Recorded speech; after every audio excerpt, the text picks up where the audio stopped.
Good afternoon, everybody. Hope everybody's having a good day, enjoying life, living life, loving life. Hang on for a few minutes while we wait for the room to fill up and get started.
Hey, Pete, Mm.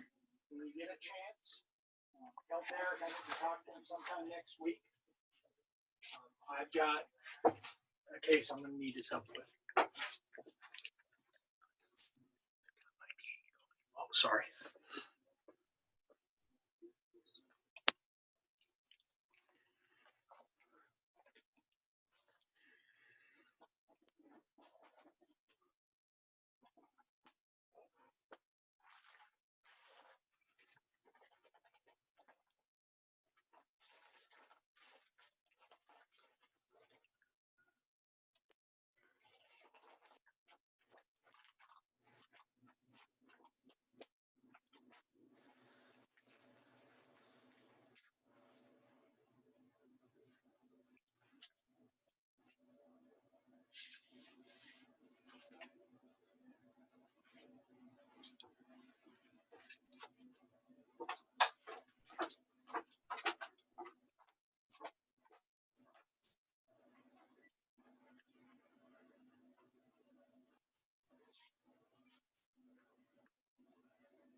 Greetings, folks.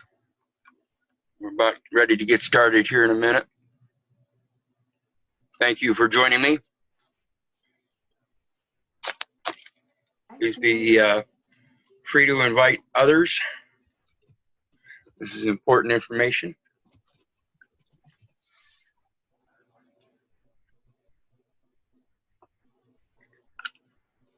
How you doing, Saab?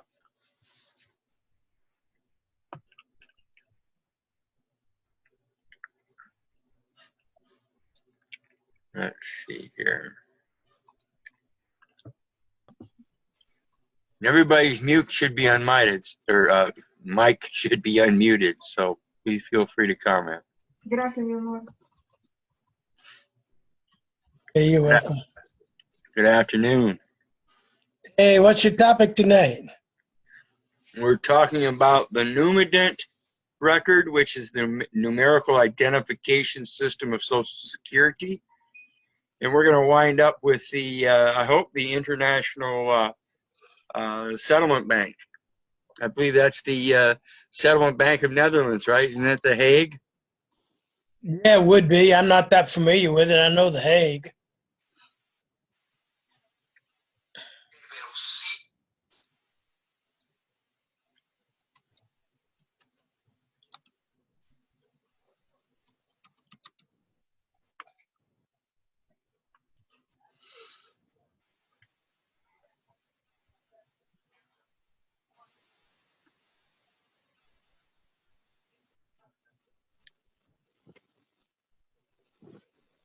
Hey, Keith, Yes.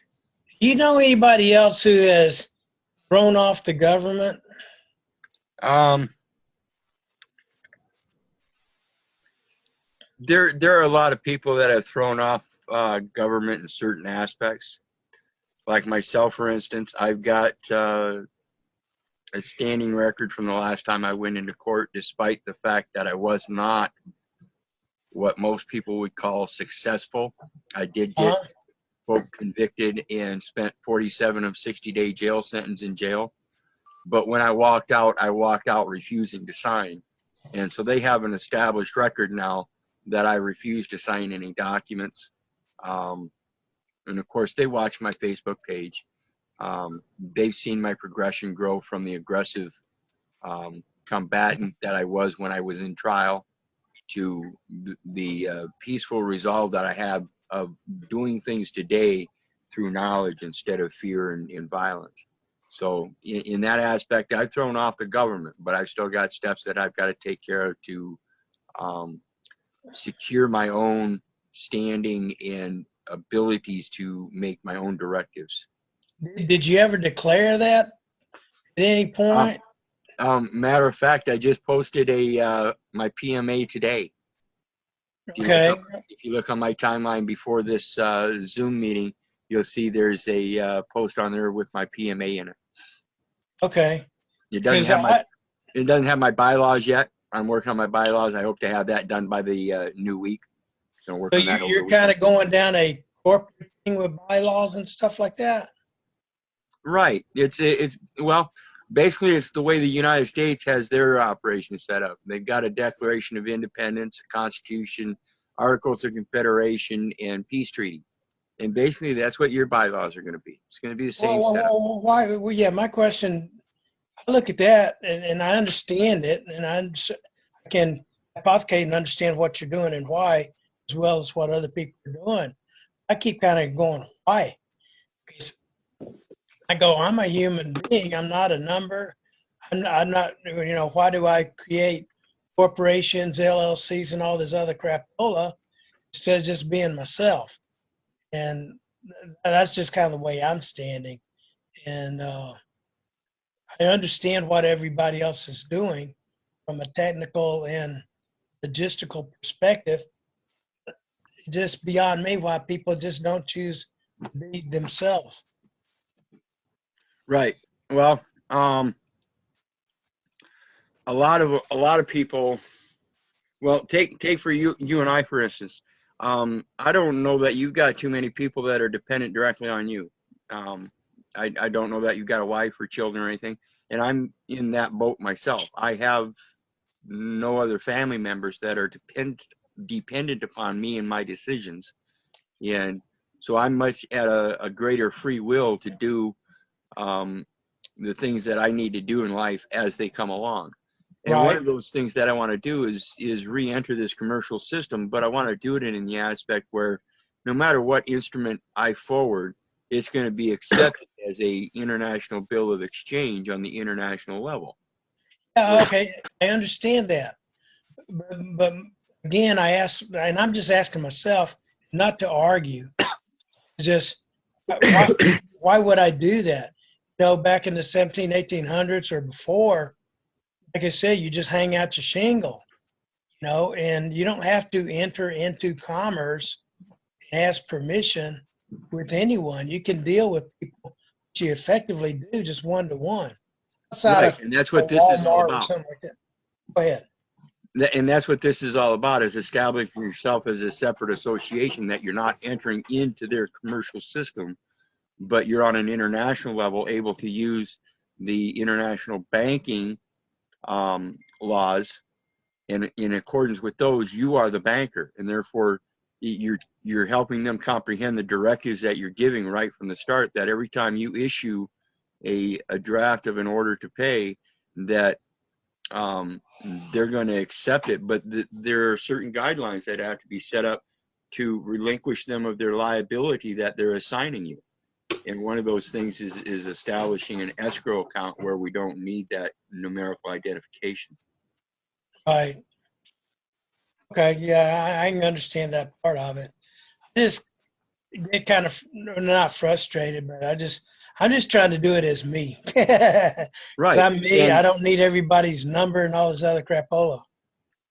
and I'm going to grin here real quick, Sovereign, because I got an instrument here not too long ago. Appreciate it.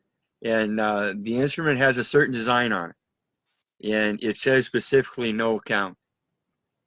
Now, It says specifically what? no account. No account? Okay. And on the upper right-hand corner, instead of having an account number like a regular check, it has a securities number. And I think what happens is, see, the process is we're supposed to be able to issue our own international bills of exchange. And an international bill of exchange is drafted a lot like a check, but it's handwritten. Along with that, it's supposed to come with a set of assignments. Those assignments are duties for the trustee, because as the maker of the order to pay, you're the grantor of property that's being transferred. Right. And we transfer that property, we use a trustee. In our situation, what we're doing here with these bank accounts is we're opening a bank account, and the bank is no longer trustee. The bank has certain powers to do the transaction as a matter of probate. Right. And what we need to do is step out of that capacity by quit getting bank accounts and setting up escrow accounts where we can establish I'm with you. a body of trust for surety for future liabilities. In other words, we have our substantial property, what's known as real and personal effects. That's everything that we have in life. We can deposit that into an escrow account. We don't have to do the UCC1. We can deposit it in an escrow account.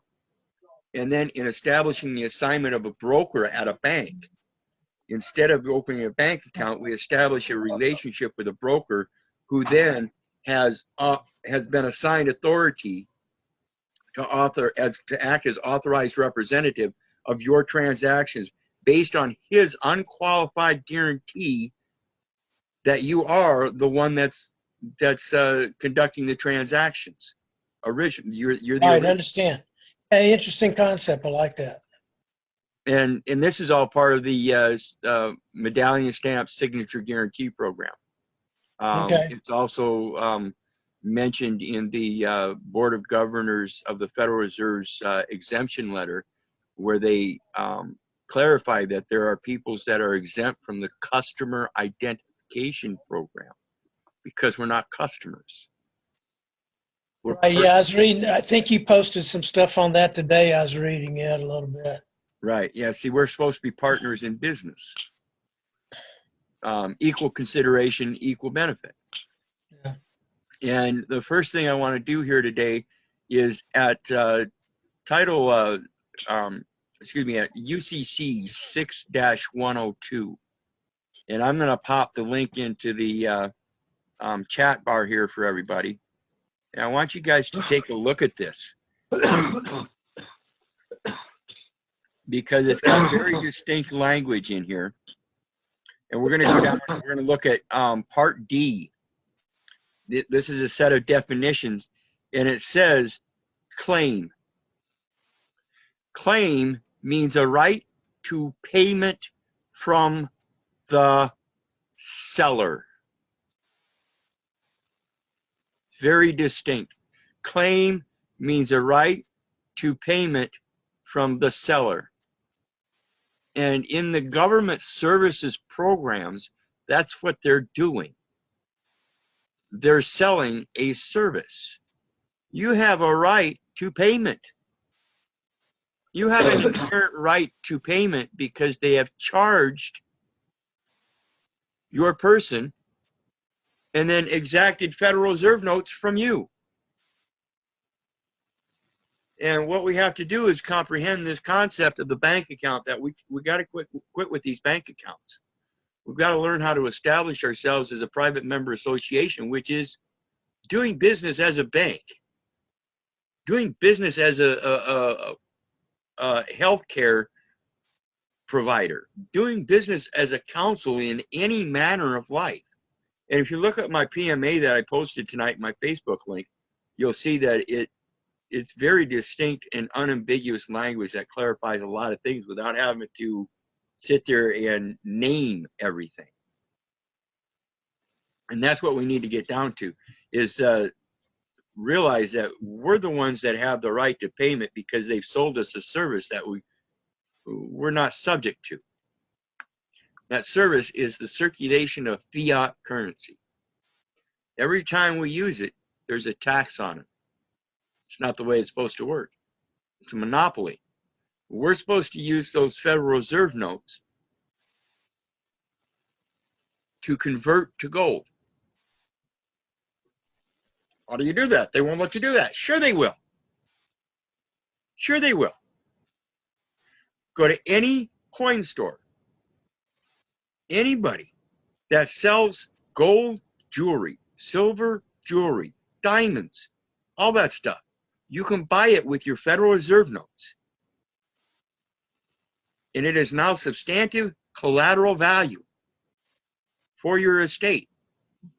Which you have done is taken Federal Reserve notes and converted them to substantive value. Now, when we make these transfers, think about this. Say I get a check for $50. I cash that check, and what do? They convert it from a paper form to another paper form where other private individuals will accept. Because if you give me a check and I don't cash it, and I try to negotiate that instrument, which it is a negotiable instrument, if I try to negotiate that with a private man, they're not going to accept it. Why? Because it's still a secured instrument. It's a security. You have to have a broker exchange it. That's why you have to go to a bank and cash it. Whereas if I take a gold substance worth $50, I can trade that privately. And most any man will accept it. And this is what we have to learn about this fiat currency. We are not the seller. We are not the ones that sold the fictional system. As I explained here lately, the Numident report tells us right on it that the statutory individual to whom the false record pertains. And it's a false record that pertains to the statutory individual. And I'm going to show you an order of things. We're going to look at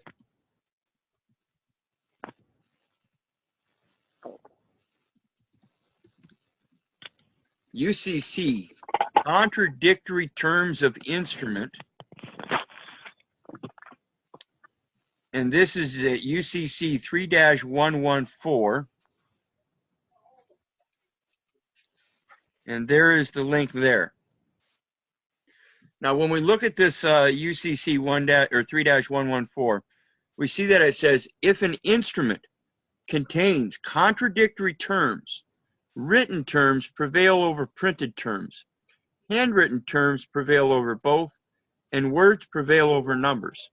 And this is why we see on checks, you write it out numerically and in a literal grammar text. Plain and simple. The concept here is that their numerical identification system is prevailed over by written words. Well, if the written word is prevailed over by the spoken word, in beginning was word, let my yea be my yea and my nay be my nay. This is one of the things that tells us that we can go into court and we can speak our word. As long as we know our word is truth, we don't need documentation.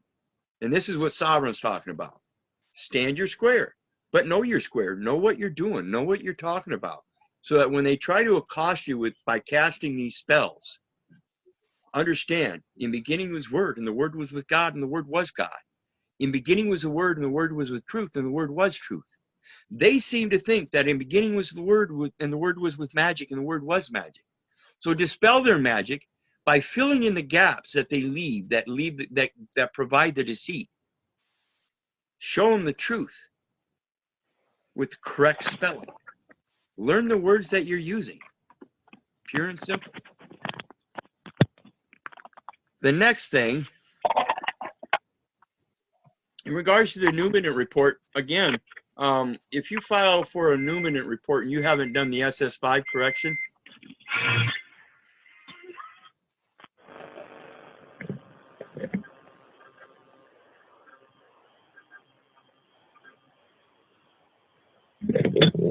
I'm just going to mute people for a minute.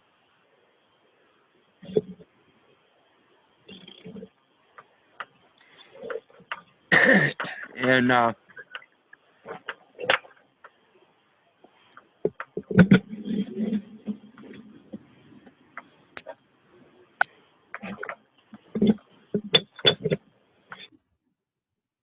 okay. Okay.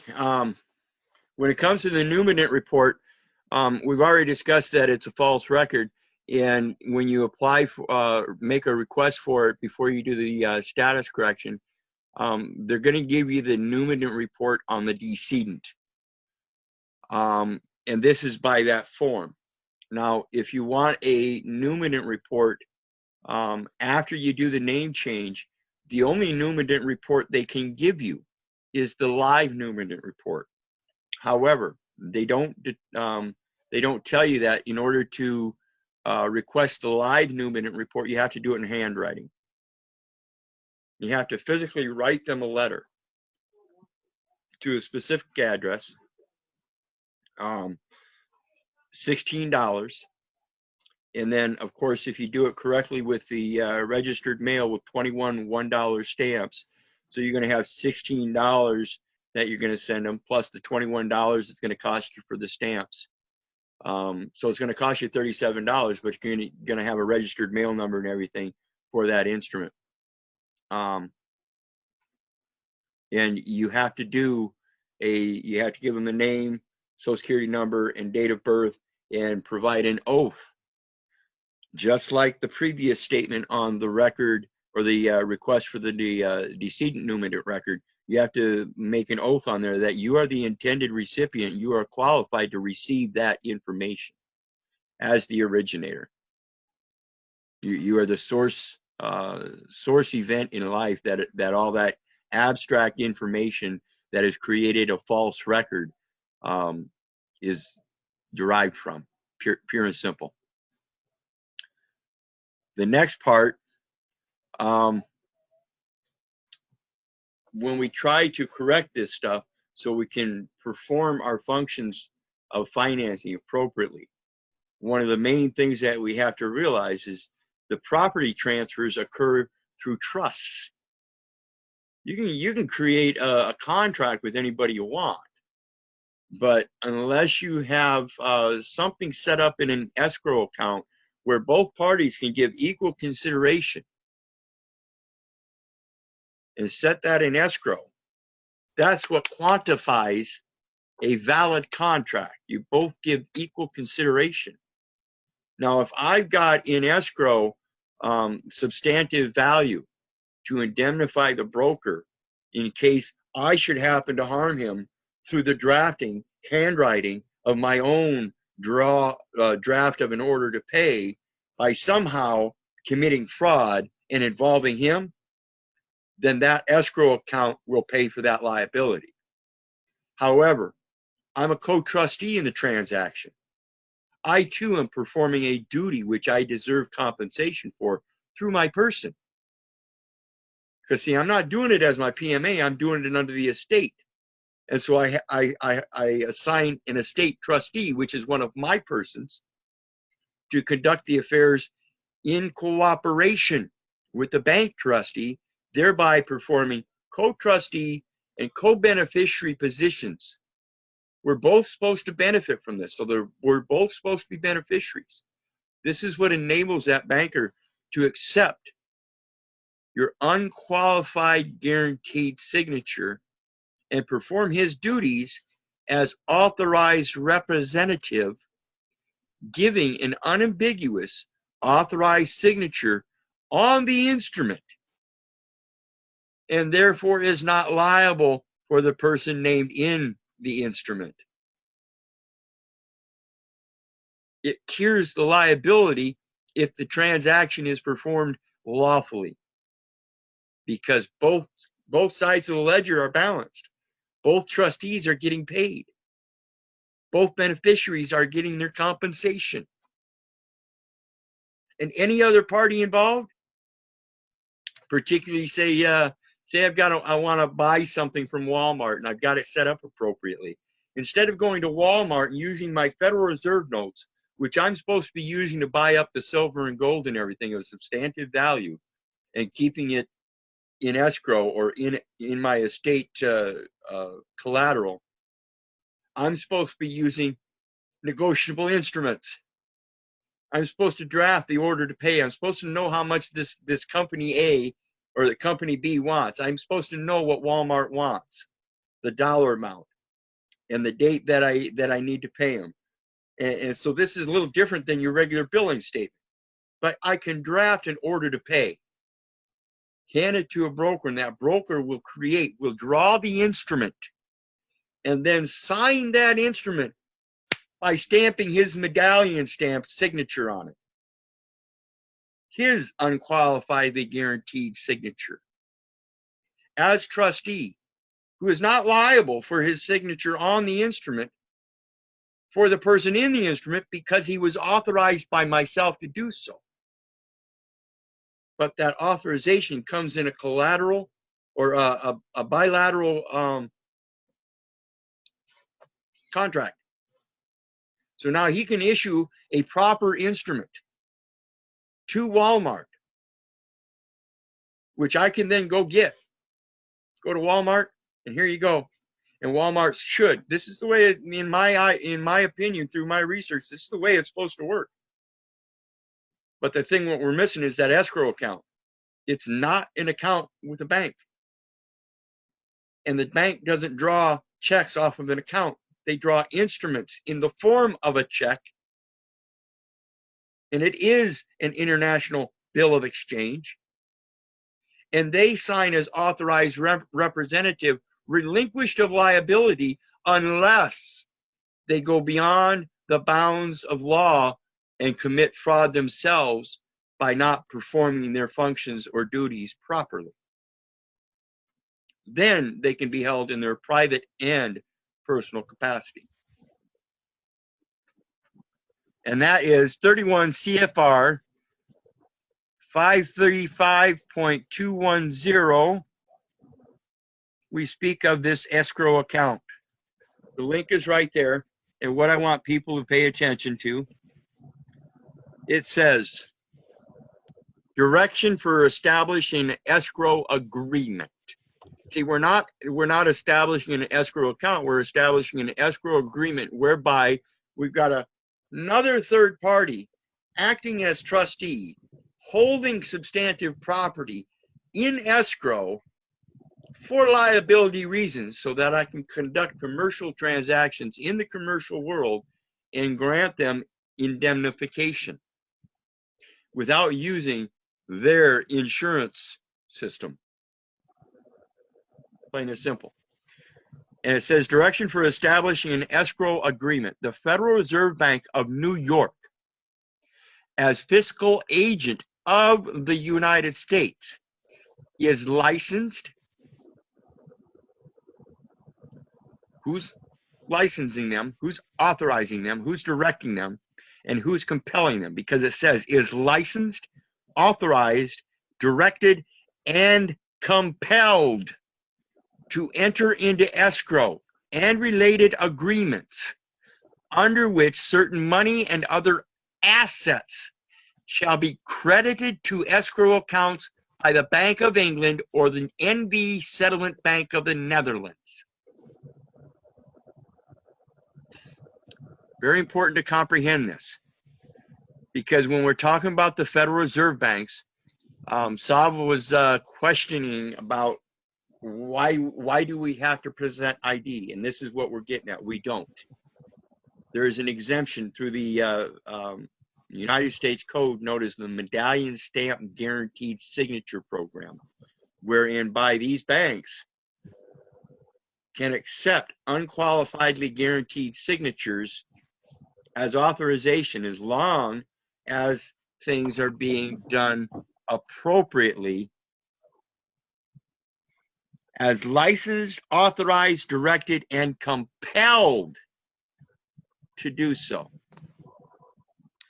And in that, there is no requirement for a numerical identification. You use private credentials. And this is the same on the international level as we see in the Board of Governors of the Federal Reserve. Let me punch this one in.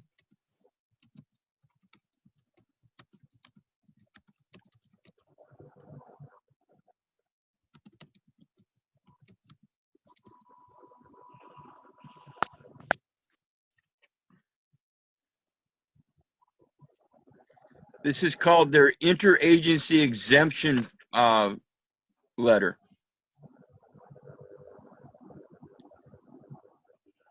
And I want you guys to pay attention to this. This is talking about FinCEN and CIP, which is CIP, Customer Identification Program.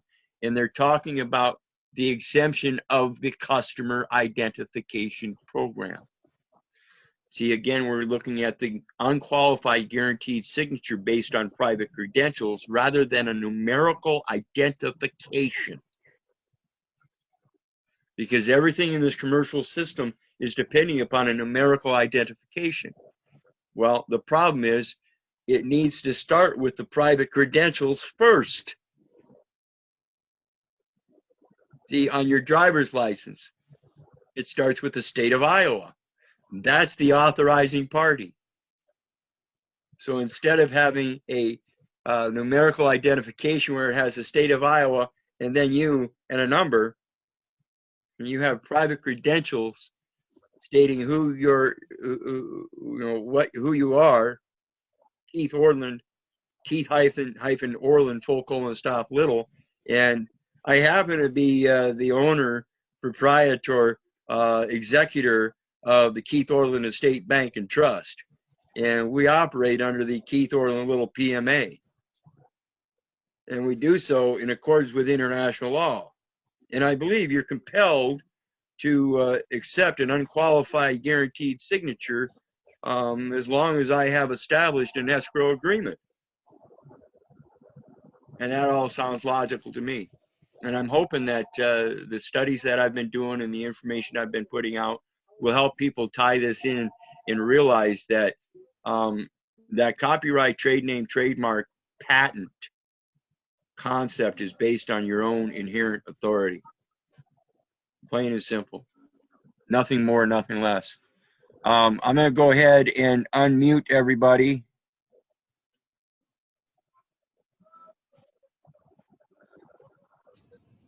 And it looks like everybody's unmuted.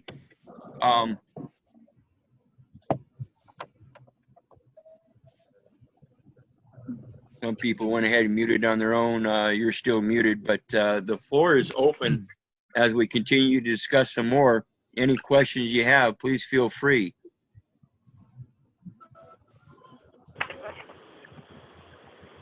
But be sure to yield the floor appropriately. Please enter appropriately by asking for the floor.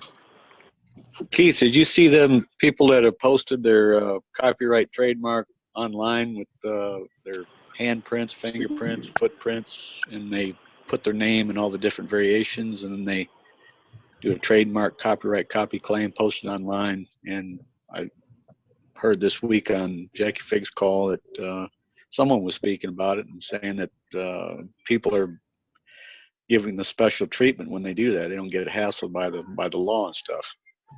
I don't know what trademark you're talking about, but if you would just fill us in. Basically what we're doing is we have to, again, I'm going to go right back to the words. Everything begins with the words, and clarification of what the words mean, the truth of the words, the knowledge of the words and everything. And what we're talking about there is patent itself stands for to lay open. And real quick here, I guess I should correct, while we're correcting the words, we need to correct the way we pronounce them as well as the way we spell them on paper. And so I want to make sure you people comprehend that the word patent is not actually patent. The word patent is actually patent. Patent. And its opposite is latent. Latent and patent. Latent means underlying. Patent means on top of, to lay open, make public. And that's what we're doing with the copyright, trade name, trademark. We're going to publicize that. We're going to make it a patent. And just the action alone is the patent. Okay? This is done by your modern day ranchers. They brand their cattle. They don't name them. They patent them by putting a brand on them that can be seen in the public. It is laid open. Okay? And this is the same concept with that copyright, trademark, trade name. You're going to lay it open. You're going to let people know that you have the inherent rights to direct all of the affairs of the person and persons as derivatives of yourself. You have a right to be secure in your persons, papers, properties, and effects. And we know that the person is not ourselves because we know ourselves are not the papers. We know ourself is not the effects. We know ourself is not the property. But we also know the person is not us. And that's where we have to be aware of the distinction that when we do that, we have to make sure we know both how to communicate in that literal form as well as our actions speak louder than our words. So when we do that, we have to make sure that we carry that name in good conscience, that we bear that good name in truth, honesty, the ability to know that everybody else is of equal value and you need to give them that equal consideration so that you can equally benefit by sharing together. And that's what it all comes down to. So yeah, it is very important to do certain things like that. And that's why, again, I posted my PMA. I posted that here on Facebook in a public forum. So it has been laid open publicly. It has been published to the public eye, but I'm still going to get it published in a local paper so that I have it down on paper form with a receipt. Because here in Facebook forum, a lot of people think, well, it's a public forum, you can just publish here. You still have to have some kind of receipt. Now, we can have the electronic trail, but that is not technically called the receipt. So we need to do it in a manner where we give somebody else equal consideration for doing a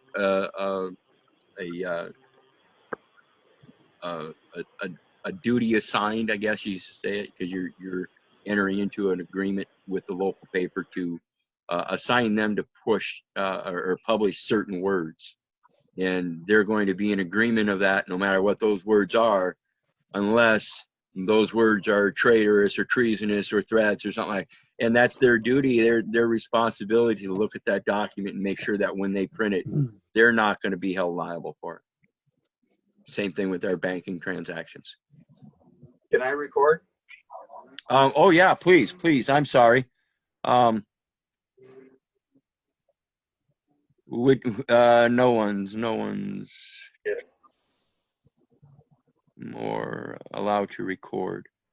Okay, sorry about that, brother. I will. I do have it down, guys. I do have it down so that I know how to pull these up and place them back on the internet. However, these Thursday night meetings, I think I'm going to save for my Patreons. However, those that are joining me live now, feel free to send me a message in Messenger, and I will be glad to send you a link to the recording so you have a recording of it as well. Thank you. Let's see here.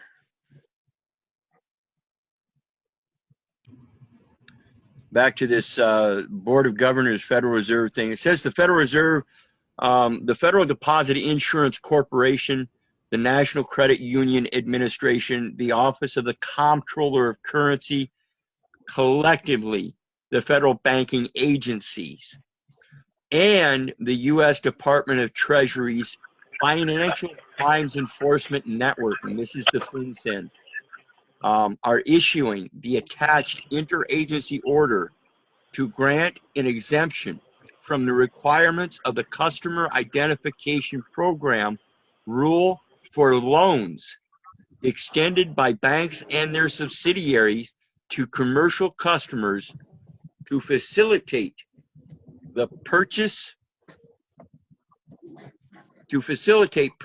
of property and casualty insurance policies. Okay, and this is what we're talking about. We're doing those transfers of property. Somebody's purchasing property and we're transferring it somehow. You know, we're either purchasing the property ourselves or we're the seller. We have to be clear of our capacities in each and every transaction, so that we can be sure to get paid. So if you're acting as trustee, selling something, make sure you get paid. Put it in the assignments. Execute your transactions accordingly. Know how they operate.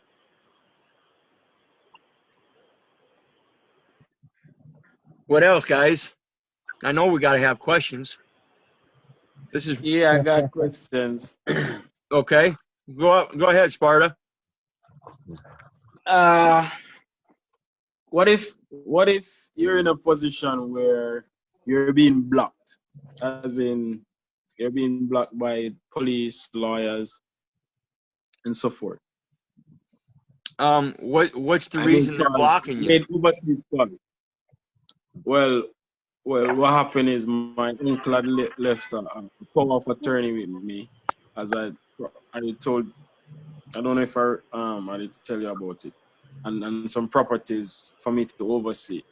But somehow it's like a family feud. I don't know where it's actually coming from. Who to say this person or that person. I'm just trying to figure out who's benefit from like just keeping me in the dark or in whatever it is they're trying to do. Because I've tried to get assistance from local government officials, because I've been to the bar association, I've been to the commission. I tried to go even to the media.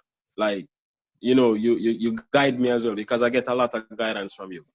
So I listen, I study, I do my research, I read the Constitution, I read their oath and all of that. So I walk the steps. You're dealing with issues in Jamaica. In regards yeah, that's to in Jamaica, but it's stemming. Yeah, but it's stemming from issues also in America, because my uncle is currently in America. Okay, so he's a naturalized citizen? Yeah, he is. Okay, so he's got a numerical identification. Yeah. The government is probating the property. In other words, probate is to prove will. And when we're dealing with these courts and they're probating the property, they're probating it because somebody doesn't have a living will, or they're not addressing that living will properly in the private realm. It's being addressed in the public, and that's why they're doing it under probate. Well, yeah, you're correct, because when I went down to the Supreme Court and they told me that the lawyer had picked up the grant, because the grant was issued in my name. When I asked them how long ago, they said from 2018 January, and the lawyer didn't contact me or try to get in touch with me or anything at all. So You're correct. Have you been able to get in touch with your uncle? No, but my uncle, they get a, so to speak, stroke from 2017 until now in his speech, not saying anything. But And I've does he been blocked. comprehend what's going on? Yeah, he does. Okay. So if you went to him with a handwritten, say, comprehensible and fair living will for him to agree to, or be able to sit down and address that issue with him so you could draw up one, I think that's about the only avenue you got. I mean, and that's going to be kind of hard because they're in his care, isn't it? Isn't he? He's under some kind of Yeah, hospice exactly. care. Yeah, it's like he's under 24-hour surveillance. Like when him call me, yep, most time he's like, if somebody's in the room, he'll give me high contacts. Like he'll tell me, I do have a yeah, friend that was in a somewhat similar situation, and he was able to go in and post a note on the door that anybody interacting with the patient accepted full liability. And somehow well, I all of a sudden called the FBI at one point and made a report that, you know, it was elder abuse, but they went by and said, oh, everything seemed fine. But I know personally, everything is not fine, because why would you block me and you know the affairs and the things that I have been doing? You know right. what I mean? Yeah, so right there and then I know that some games is being played. Yeah. And see, and that's one of the things So they that we really have to giving me a recognize. real That's one yeah. of the things that we have to recognize, and that's why I say the thing about liability is very important, and it's one of those things that they pay attention to because in many situations it's going to be it's much more expensive to fight a suit in court than it is to just pay the insurance. And so what we have to do is give them the notice of that liability, that we're going to come after them and they're going to have to pay us unless they provide the services appropriately. And the problem with that there is that he's under their administrative process under hospice. So he's in probate already. So in order to get him out of that, I think it's very important to come up with a living will, a handwritten living will. Okay. All right. I mean, does that make sense to everybody? Does anybody have any kind of contradiction to that? In my opinion, that's what we're supposed to do to keep out of these courts. These courts are probate courts. Yeah, and to dismiss the process, because the whole process, I really want to know who is benefiting from all of this. That's what I want to know, and why they choose to, you know what I mean, waste my time through this process as well.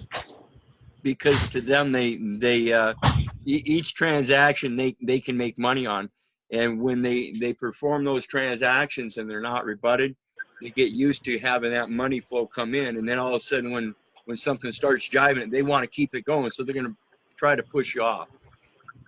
Well, that mean if that's the case, they owe me millions, because currently there's a property that I should be collecting like minimum 260 grand a month. Yeah. When we talk about violation of rights and the lawyer collecting that yeah, mishandling, misusing the account. yeah, because what they're doing is they're using that signature. That's why I say we've got to quit giving these banks and everybody that signature through that identification program.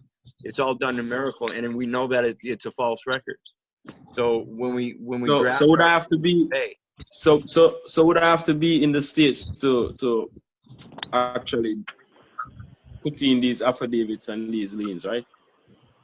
I can't do it from here.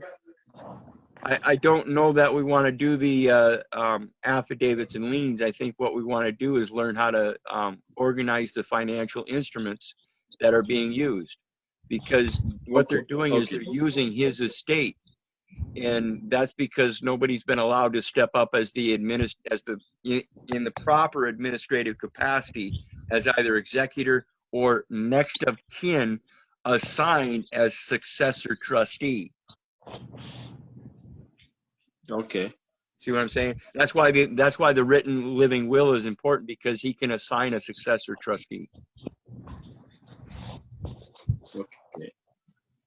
But what he did, he just put everything in one estate and then grant it to me. Yeah.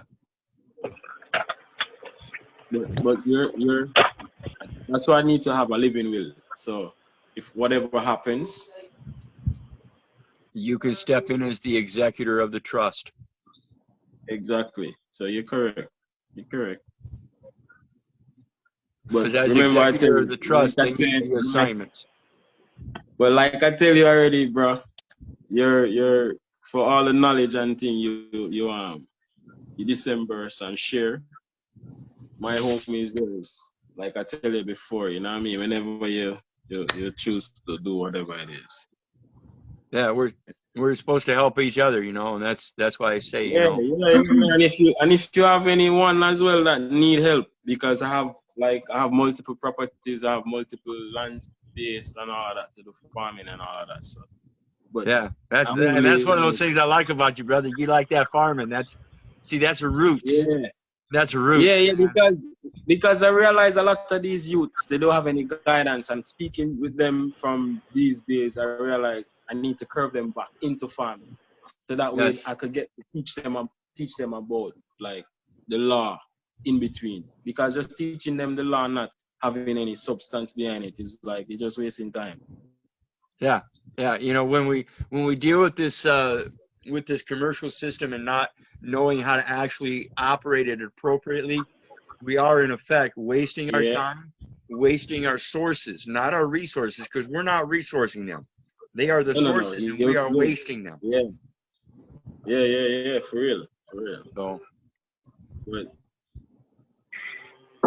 like I said, you know, love and honor for sharing the knowledge, and you know what I mean. And wherever I could, you know what I mean, assist, I'm happily and readily, willingly. You know what I mean. well, we're supposed to be there for each other, and that's the only way I can help myself, is by helping others. Well, honestly, I've been doing this all my life from I know myself, you know, because I'm gonna be 40 this year, right? And I never had to sign up for a job, and I created employments, a lot of employments wherever I was. Yeah, see, we're supposed to be the directors. Exactly. So I knew I had certain things from the get-go. So it only leaves me to realize that my only thing is to do is to just give. Yep. But you can't only give to who you think is for you to give. You have people that really and truly they need it more than the ones that you want to give. So you have to be mindful. Yeah, and that's one of the hard things about doing this, is trying to make sure that when somebody does reach out to me, and I hate to put it this way, but I have to vet people a lot. You know, I've got to be able to go back and do my own little research on the people. You know, like Rich here, he's looking all cockeyed. Yeah. I've been checking you out, buddy. But I like research. And it's those kind of people that I gotta vet, because I can only help those that are willing to help themselves. You know. Exactly. That's the thing. Because if somebody don't appreciate you helping, what's the purpose of you even trying to help them? And they're not showing you that they appreciate. Yeah. You know what I mean? And that's why I say I'm going to do this no matter what, because if there are people out there that need my help and I haven't helped yet, I'm going to try to attract them. Bro, like I always, you know me, and I always cheering you on, and saying, don't I appreciate it, brother. anyone, you know what I mean? Nah, because I see what you're doing and what you're sharing. I could receive the message. So if they can't receive it, you sharing it and they can't receive it, they just see negative in it, that's on them. You're not responsible for their feelings anyways. So Exactly. And yeah. I think that's one of my talents is that I'm able to explain things in an expressive way for most people to comprehend it and be able to relate it to themselves. And I hope I hope that's what I'm doing. That's what you're doing. Well, that's what I get. So for me, it's all good. You know, I was gonna say Yeah. my brother. I've talked to you just a little bit about my brother Steve, and he's you know I'm the one that kind of reads and listens and watches and the words and stuff like that. He's the computer guy, okay. Yep. But I just wanted to ask one question. I know it's kind of off the subject, possibly, but it's all banking and accounting and all that stuff. You know, he's getting real comfortable. And he keeps talking about the OIDs and stuff. What's your thought on it? OID, when we develop our trusts and everything, it's the conversion, it's the conveyance of property. So what happens is the person gets the property, the United States person, right? Right. You're going to claim the 1099 OID. You're going to use the 1099 OID process to acquisition the abandoned property and replace it back to the estate. So everything that comes through, you're taking the Federal Reserve notes that your person got a check for working for the sucker down the street for a week. Every week you get that check and you do a 1099 OID on it and bring it back to your state. Okay. Abandoned property. I know he sent something, and he's got so much going on trying to run his business too, and you know, but there's a few times he sent the UCC off, and he's like, oh, shit, I forgot to send the damn check, or shit, I forgot to put the number on there and do this, do that. Exactly. Like, well, you know, guys, every time, here's how it's supposed to work. Every time you go out to the store and you buy groceries, or you go to Walmart and you buy a bunch of stuff, you get this receipt, right? What'd you use? Used Federal Reserve notes that were given to you by the U.S. government to use for private transactions. You just used it for a public transaction, and now you got a receipt, and you do a 1099 to acquisition the abandoned property. What's the abandoned property? The Federal Reserve notes. Well, what do you mean? Because the store charged you. You have a right to discharge. You have no way to pay. You're using Federal Reserve notes to make a payment. You can't do that. They charged you $10. They charged your account $10. It's minus $10. You took in negative $10. The Federal Reserve note promised to pay $10 and added that to the negative $10 you already had, and now you got negative $20 sitting on the account.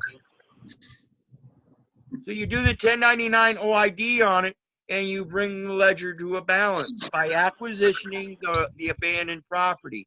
The IRS will turn around and send you that money back. it's going to take me a little while to kind of still follow it. I mean, when I listen to him, he sounds just like you in a way. He's like, man, you just do this. Yeah, I'm glad. I'm glad he's turned his course, and because I know there was a time when we first met a few years back, brother. He didn't want to listen to you. He thought you was a lunatic. Yeah. But then, yeah, he was like, what? And I thought, because I was like, man, if I could ever get him interested, I took the 1099 OIDs over to him, some forms and stuff that I seen. I was reading them like, holy shit. It was above my head. Let me go into the other room. My little girl's like, Dad. Yeah. See, guys, comprehend the power of that 1099 OID. I filed a 3949A in my last case with the 1099 OIDs and everything. And the DA put a protection order out on me.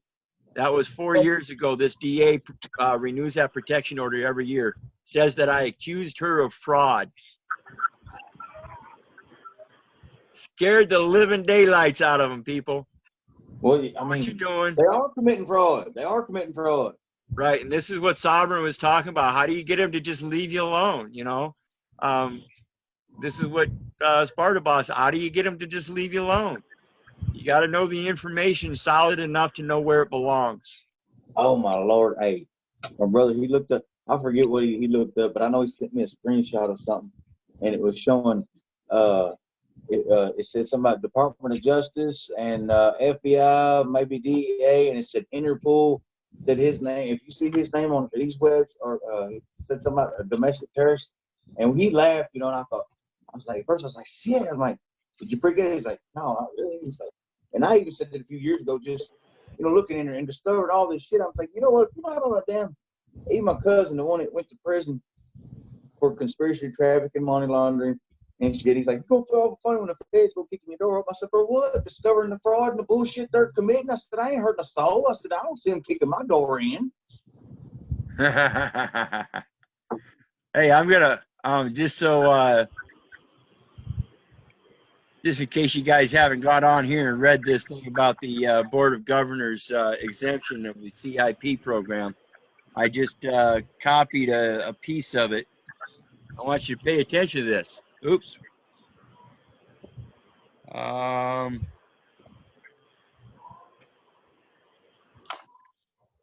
did I do here? There we go.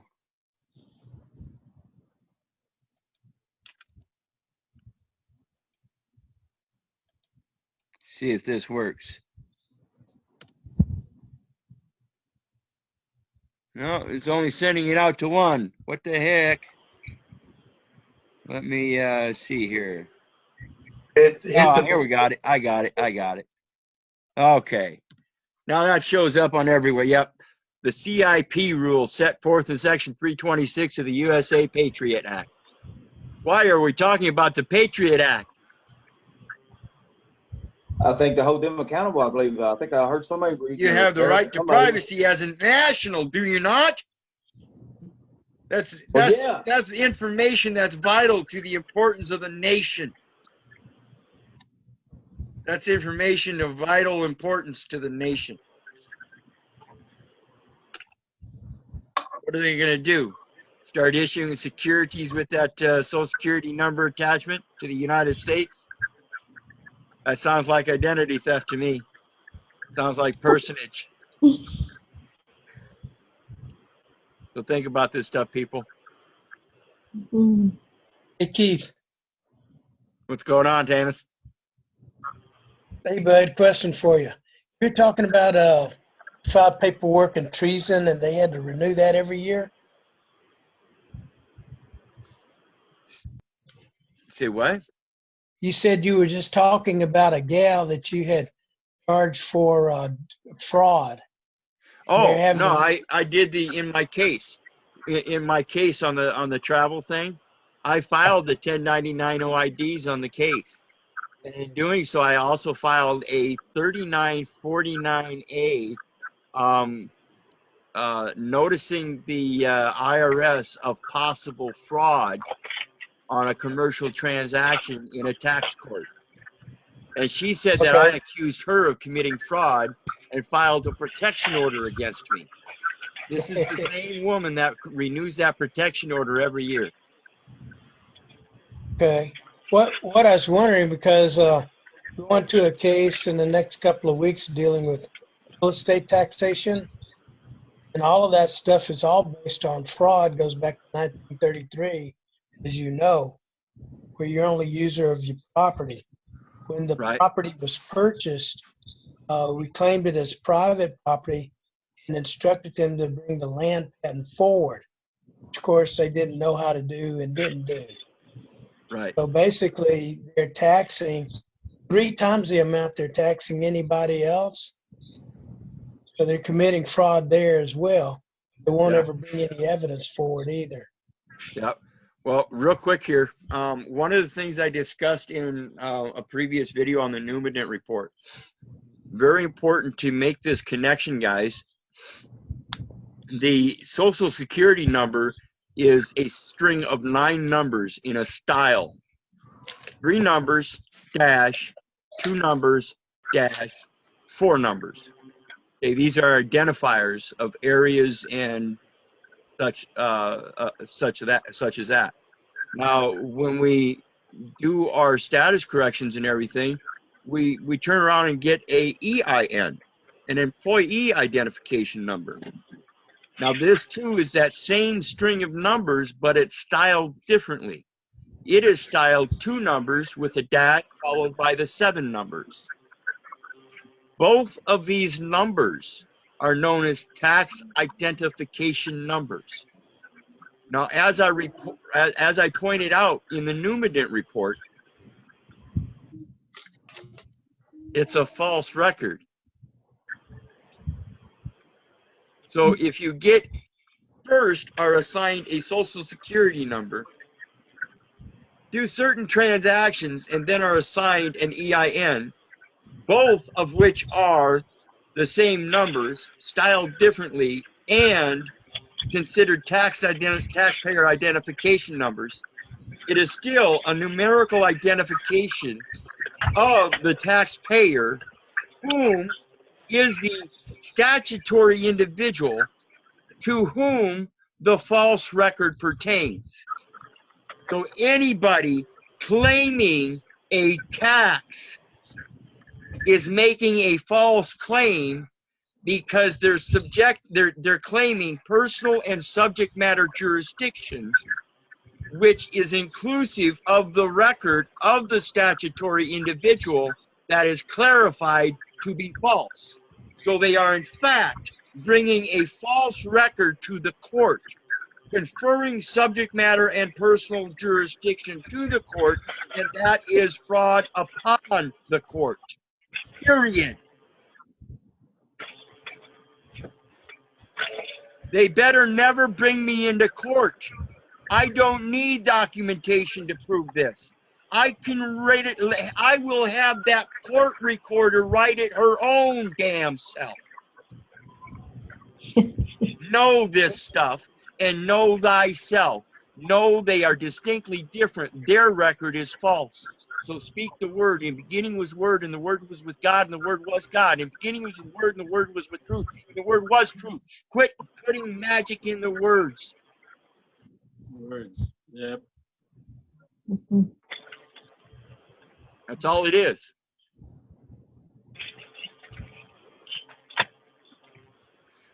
Anybody else?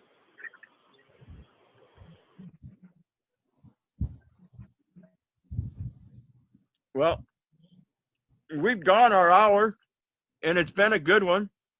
I think we packed a lot of information in here, and I hope you guys pay attention to that last part there, the CIP rule set forth in Section 326 of the USA Patriot Act. Why is it in the USA Patriot Act?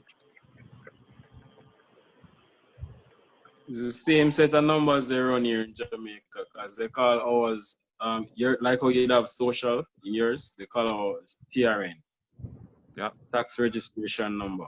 So it's, Yep. it's the same thing. Yep. And it's all a numerical identification system that is false record. Yeah, but what fascinates me is when I look at, like, you have Grenada, you have Trinidad, these smaller islands, right? And their currency is higher and the population is smaller. And then these larger islands, that. And the people don't realize that they are the resources in it. These people not going where nobody is, because Yep, they're going to strip them out. Exactly. Yep.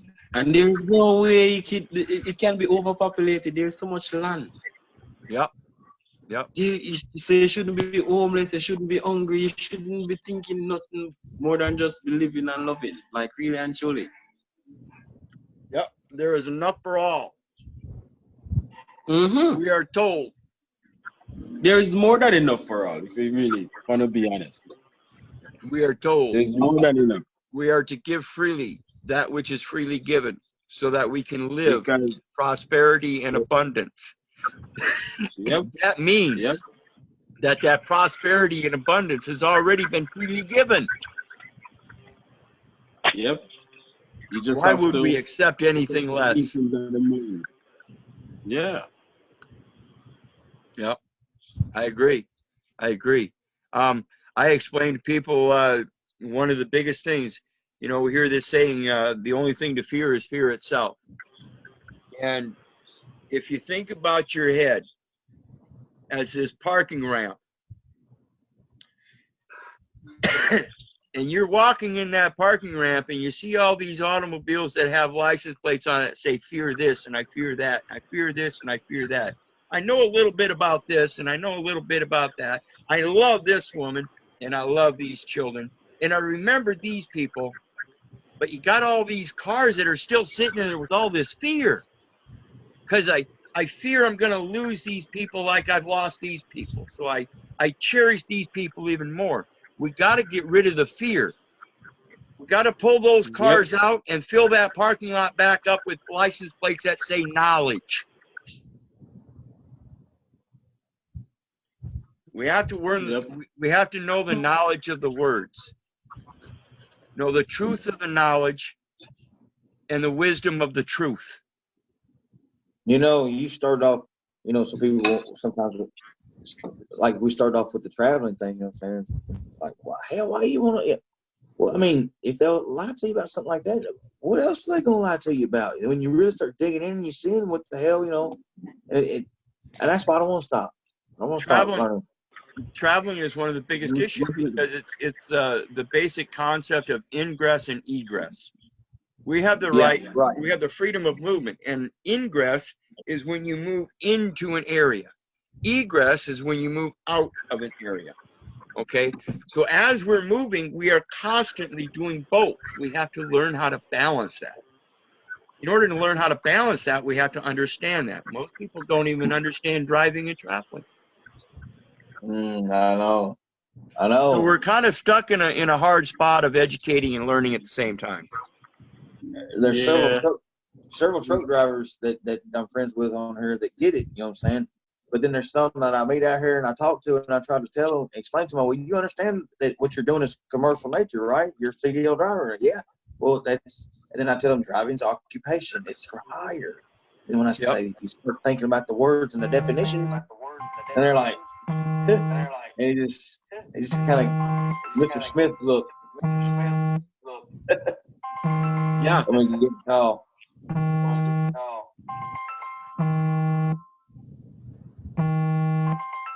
Who's got a call coming in?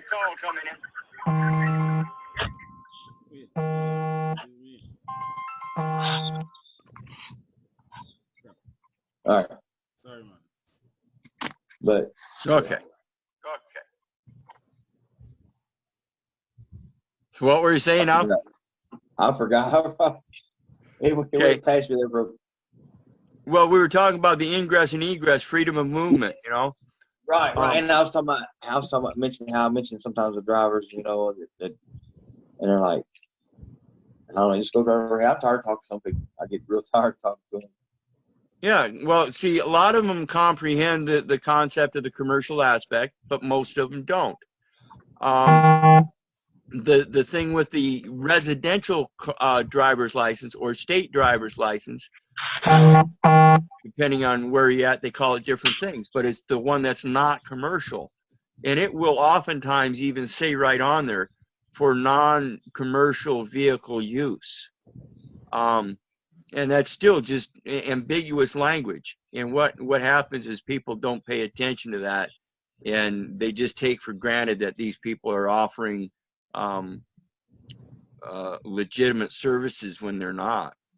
You know, to perform a motor vehicles operator's lease, you have to give a handwritten statement under penalty of perjury that you're going to use that motor vehicle at least 50% of its use for the conduct of trade or business. Now, if the definition of trade or business is specifically defined as the performance of the functions of public office, it makes only logic and reason that I would need to be in capacity of public office. That requires an oath. I've never made an oath. And now you're telling me that I need to make a statement, a handwritten statement under penalty of perjury that I'm willing to do this, even though I've not made an oath? I'm sorry, the certification is false. Plain and simple. And people, it's just a matter of being able to correlate this stuff. And it's the same thing with their banking. It's a matter of being able to correlate what goes with what. Why are we mentioning the customer identification program rule set forth in section 326A of the USA Patriot Act? Because they're trying to protect identification and the fact that the record is false. Customer. The proposed rule defines customer to mean any person seeking to open a new account. If you're not a customer, then you don't have to give identification. See, that's just it. We're not going to be a customer of these banks. We're going to have our shit set up in an escrow account, and we're going to contract with them. Yeah. We're not going to be a customer. We're going to conduct business affairs together. Equal consideration, equal benefit. Accordingly, the term customer includes a person applying to open an account. Contract. Say what? I say, yeah, commerce and contract. Right. Customer includes both individuals and other persons such as corporations, partnerships, and trusts. See? So the account, the record of the trust includes the estate, me as the grantor, the broker as the trustee. That's the account. It's the entire deal. The requirement of section 326 of the Act apply to any person seeking to open a new account. Accordingly, transfers of accounts from one bank to another that are not initiated by the customer, for example, as a result of merger, acquisition, or purchase of assets or assumption of liabilities. When they do the signing, they have assumed liability. Fall outside the scope of section 326 and are not covered by the proposed regulation.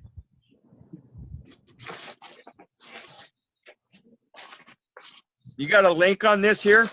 Just put this in the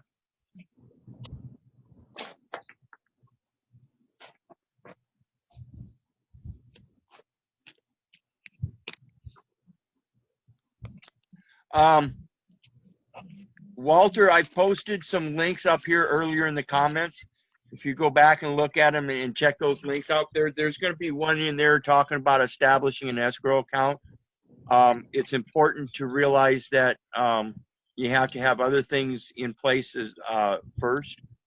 You've got to have your authentication or whatnot to establish something of substantive value according to the United States. And that would be the authenticated certificate of live birth under full faith and credit. So you would just deposit that into an escrow account with a third-party bank. And when we look at that section in Title 31 describing the direction of establishing an escrow, it talks about the settlement bank of the Netherlands. I think that's wise to check out. Don't say that's not something I'm indicating that we have to do or should do. That's the way I see it as a possibility that I will be asking questions about to find out if that's the right way to do it. I'm not sure yet. How about for the people that were naturalized? It would be the same thing. In that category.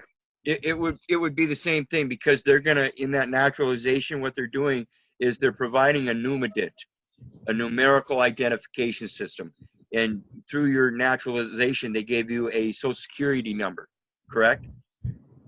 Actually, the social security number came first. Okay, right. Yeah. Well, yeah. They established an account, which has a social security number of the person for you to operate during your naturalization, and that was the card they gave you had an account number on it. That's the numerical identification number, and there's proof on and for the record in their own form called the request for Numident report. And I'll go ahead and grab that and post a link here in the comments here for you. And it says right on that form that the record is false. And we can use that against them to prove the record is false. And therefore meet the qualification of exemption. Because they can't force you to use, first off, a false record. Second off, it's a record that belongs to them, and thereby compelling you to commit fraud. They can't do that. And that's about as simple as it gets. So even your naturalization can be construed as fraud because they're conducting or making an accounting of a false record. Actually, I noticed something very interesting because I request for a copy of my BC from Romania, where I'm coming from. Okay. And I had originally one certificate of that. Now, the first one had some numerical number, a group numerical personal number on that BC. Now, the second copy that I received, there were no more numbers there. So basically what I'm saying, what I'm trying to conclusion here is like those numbers are not there anymore in Romania. So something was transferred here. Right, right. Because see, what we're dealing here is each nation has a social program. Okay, here in America, it's called Social Security, and it's what provides the medical for your health and well-being, your welfare. And this is why I say when you sign up for Social Security, say farewell, because you're going to get welfare. I guarantee you, they're going to treat you like nothing because the record's false. You know, they have no liability or anything like that. And I think what happens is these social programs are all accounts that are allowed to use the fiat currency provided by that nation. And I believe Romania is just like America. We contract with the IMF. Right. So they're the ones that are actually providing all the funds, period. And every last one of them is a fiat currency with intrinsic value of 0. And we know this because Public Law 7310 and HJR 192 state that the value of the Federal Reserve notes intrinsic value is 0. And the Federal Reserve note is the standard for the world fiat dollar. So if the Federal Reserve note is worth nothing, and whatever the currency they use in Romania is worth 8/9 of what the US dollar is worth, then are they worth less? No, they're still just worth 0.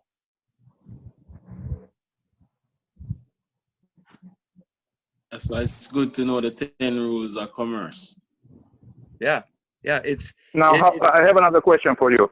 Sure. Regarding the estate, you are referring to the estate. Now, what is an estate? An estate needs a deceased, a debt. Right. Right. So Right. who is the debt in that estate that you are referring to?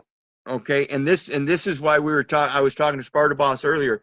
In the court, in probate, it's to prove will. Okay. In real life, Yeah. if you have a written will, you are already proving your will upon your death. So while you're alive, you don't need the estate of a decedent. You have your life estate, in which you were given pure dominion of the land, air, and water. And this is the grant of the trust in Genesis 1:25 through 2:25.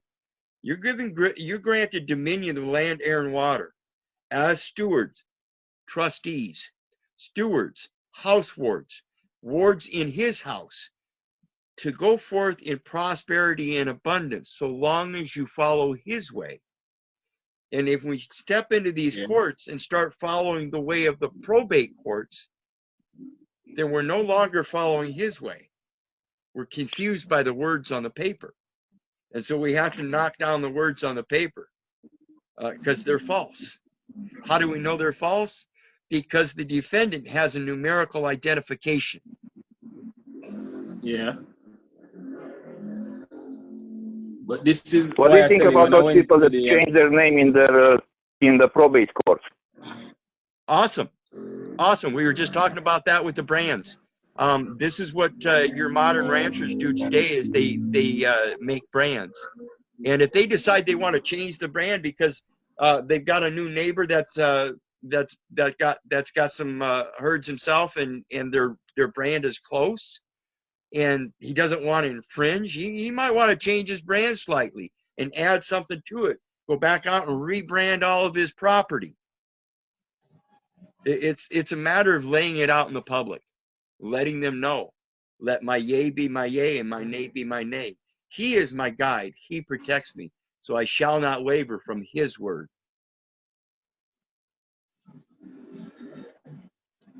Yeah. Did you guys get that, what he was just highlighting there? He's got it. Federal Reserve notes are not redeemable in gold, silver, or any other commodity and receive no backing by anything. This has been the case since 1933. The notes have no value for themselves, but for what they will buy. So, though they cannot be redeemed by returning them to the Federal Reserve in exchange for gold, because they don't have the gold, you can use them to buy gold. What about the 82, 81? Oh, do you have that up on your screen? No, my brother, I was just telling him real quick. I know we was about to maybe end the Zoom. He was like, we've been here about an hour. And then I was just checking with him. I didn't know if he was still up. And I told him that you had done the OID on your court case in the 3949A. And I was like, you seem pretty familiar with the 1099, process and stuff. And Right. And he just said 82, 81 also. And I was like, that's why I asked you real quick. Yeah, I've got this link here, and it's going to explain the 8281 real quick. And what it is, this is a government form for a return of publicly offered original issue discounts. This is what the receipts are about. This is what the billing statements are about. You have the ability to take those billing statements where they say cut here across it. That's a coupon. It's a coupon. And you have the ability. He just got one today. You have the, he hadn't heard. yeah, he hadn't you have paid the on- ability, if you take the contradictory terms and conditions to your advantage and overwrite. Yeah. Remember, Yeah. insurance underwriters, they underwrite the original insurance policy, which is the SSA, Social Security account. Yeah, You're his going student to- loan.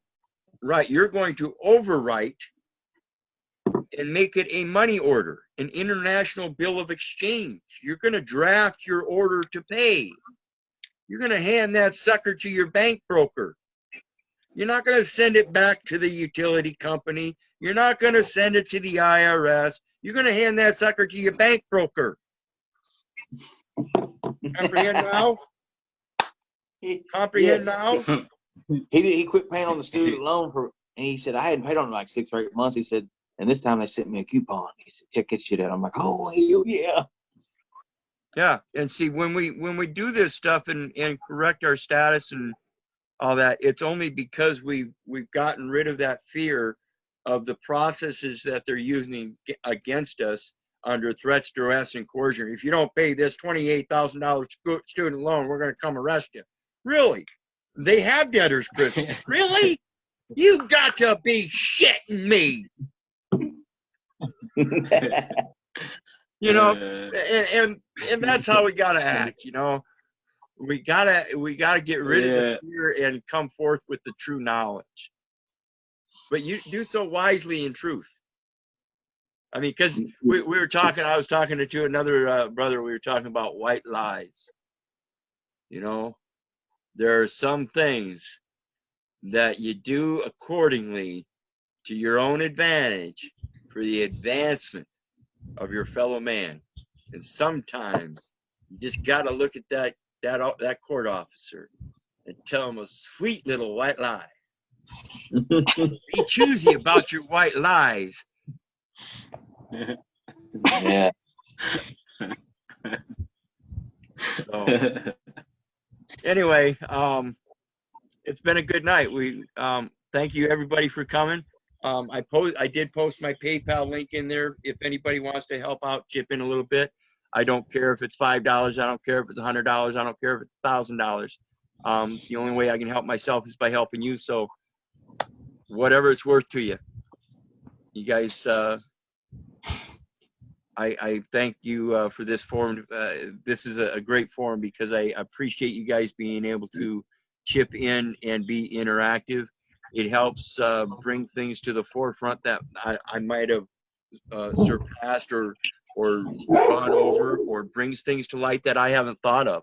So I appreciate you guys just as much as I hope you appreciate me.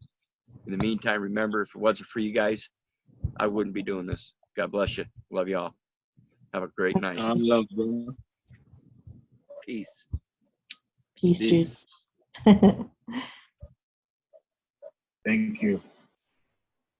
Thank you. He gave us dominion of everything, including every fruit and nut bearing plant, to use wisely and accordingly in prosperity and abundance of our health and well-being.